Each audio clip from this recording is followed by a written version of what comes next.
Welcome to Dr. VRK Vlogs. Today we try to understand the significance of Makar Sankranthi. Makar Sankranthi basically is a Hindu harvest festival celebrated in most parts of India and Nepal, especially in the southern parts of India.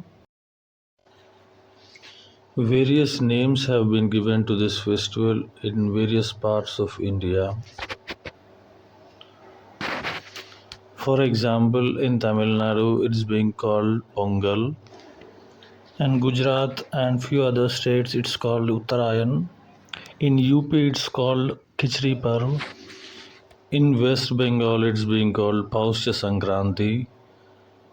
And in Telangana, Andhra Pradesh, Karnataka it's being called the Makara Sankranthi. Now we understand these things. The terms Pongal and Khichdi Parv almost usually mean the same.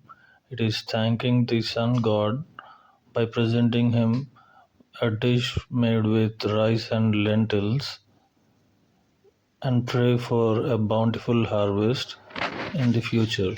The term Pausya Sankranthi, meaning Pausya is the 10th month of the Hindu lunar calendar that spans from December 21 to almost January 21.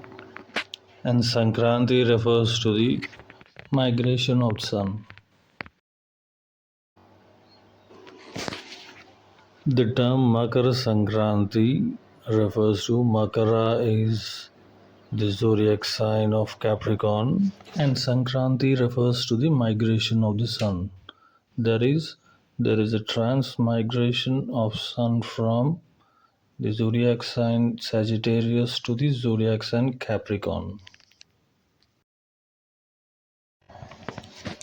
The term Uttarayana refers to Uttar being north and the movement of the sun towards the north, as if the sun really does not move. It is a visual perception felt by the people. So in order to understand this, we need to know that sun is in the center of the solar system and earth revolves around the sun, and it takes around 1 year to complete one revolution.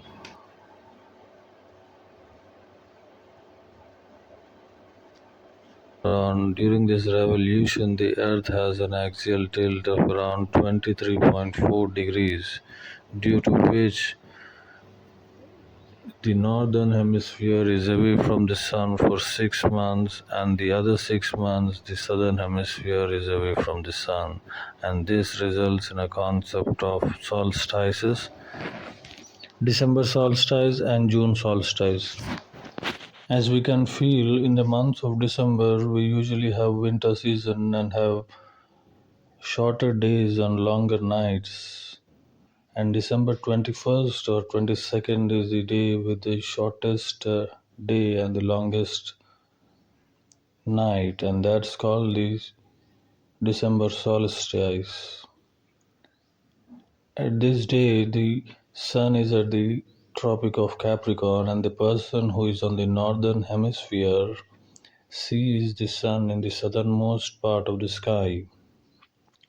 As the day progresses from December 21 to January, the persons in the northern hemisphere have the visual perception that the sun is being moved towards the north, that is towards the equator and the Tropic of Cancer. So this visual perception felt by the people in the northern hemisphere that the sun is being moved towards the north is called the Uttarayana. Most major countries like India, USA, Canada are on the northern hemisphere of the earth. This opposite appears. The opposite is true with these people in the southern hemispheres, like the people of Australia, South America, Africa. And coinciding with all these astronomical things, there are many events in the water bodies on the earth. And during this festival of Makar Sankranthi, a huge Ganga Sagar Mela is being practiced in the place of Ganga Sagar in West Bengal, where there is a confluence of the river Ganga with the Bay of Bengal, and the Hindus believe that taking a dip at this point and at this point of time and at this place of Ganga Sagar takes off all their sins and have a start new beginning from this point. And Ganga Sagar Mela is one of the second largest Hindu gathering next to the Kumbh Mela, which is being celebrated in the four sacred river places of India, that's the Prayagraj, Haridwar, Ujjain, and Nasik.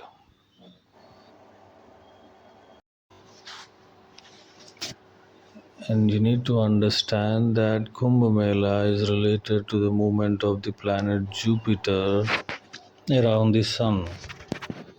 So, Kumbh Mela is celebrated in India by Hindus at regular intervals of around 4 to 12 years, but Ganga Mela is celebrated annually.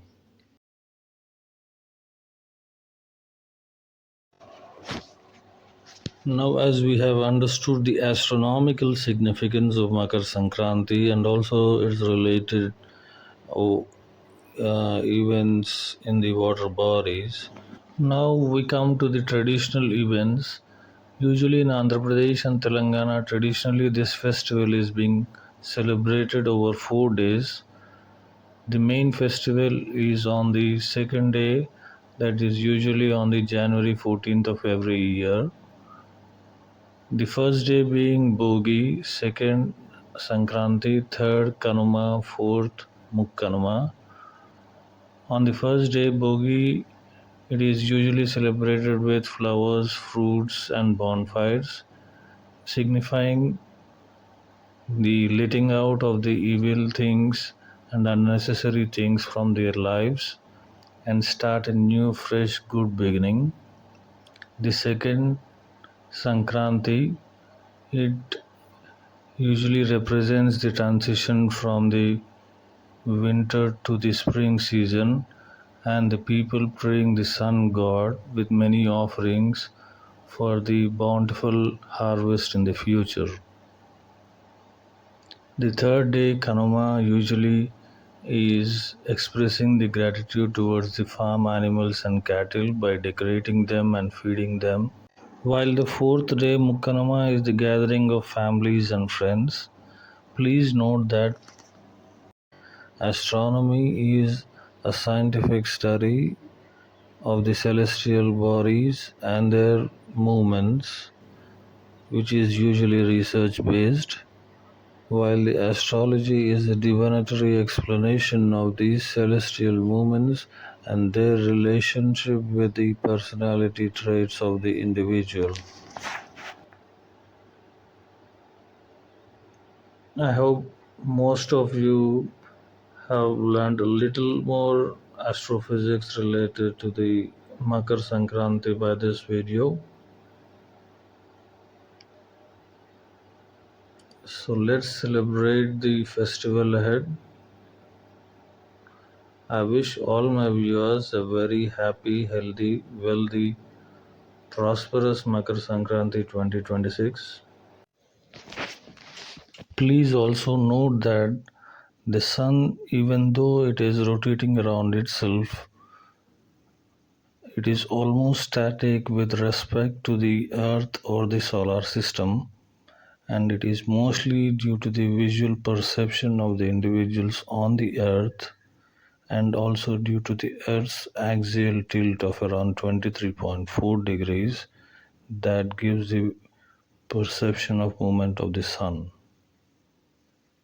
But on a larger perspective with respect to the Milky Way or the universe, even the sun is dynamic and revolves around the galactic center. So most of the things are relative and nothing can be absolute. Thank you for your patience.